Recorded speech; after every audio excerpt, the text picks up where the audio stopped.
Alam mo po kapatid, yung milagro, ang milagro lang na hindi ko pinaniniwalaan, yung mga milagro ng mga pastor. Nagmimilagro daw sila, ang gagawin, hahampasin yung mga tao ng Amerikana, matutumba. Anong klaseng milagro yun? Anong nagawang buti sa'yo nun? Ang maganda yung milagro ni Kristo. Si Maria Magdalena, may 7 demonyo, pinalabas niya. Di ba?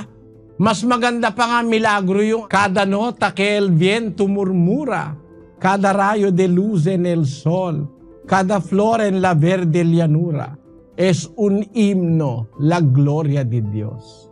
Ang sabi ni Rizal, each note that the wind murmurs, each ray of light from the sun, each flower in the green meadows, teaches us the glory of God.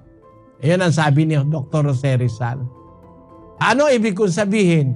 Yung pagbukadkad ng halaman o ng bulaklak, milagro yun eh.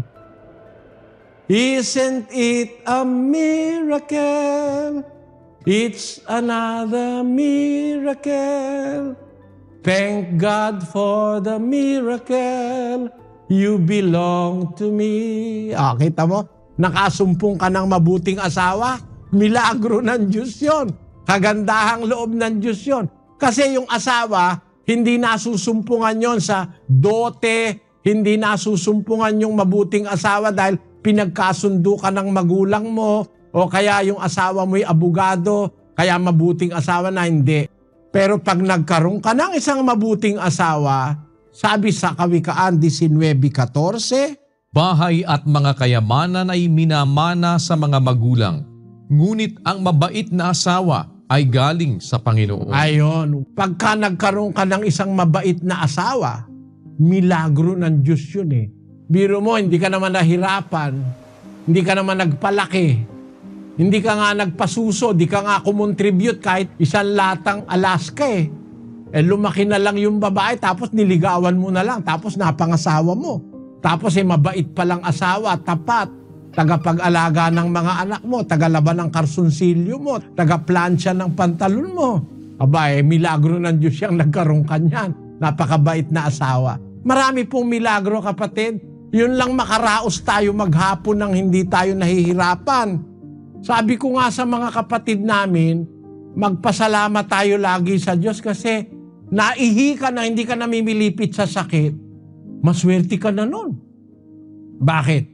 Meron tao, ang yaman-yaman tuwing iihi, hindi makaihi, dinadialysis eh. O meron naman tao na ang yaman-yaman may pabrika ng sapatos, wala naman siya sapatos. Kasi putol na yung dalawang paa, may diabetes. Di ba malaking milagro ng Diyos yung wala kang ang pambili ng sapatos, wala ka pang tsinelas, naglalakad ka sa daan, paa-paa, pero ang tibay ng paa mo. Napako hindi man lang natetano. Hindi ba milagro yun?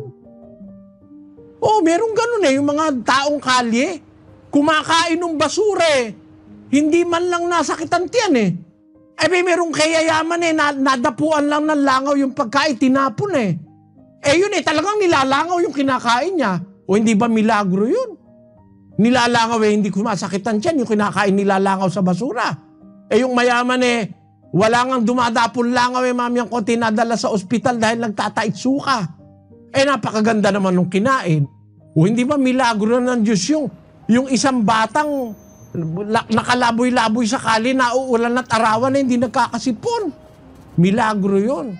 Kesa dun sa isang batang nakatira sa isang mansion, masarenohan lang ng konti, sinipunat, dinala na sa ospital.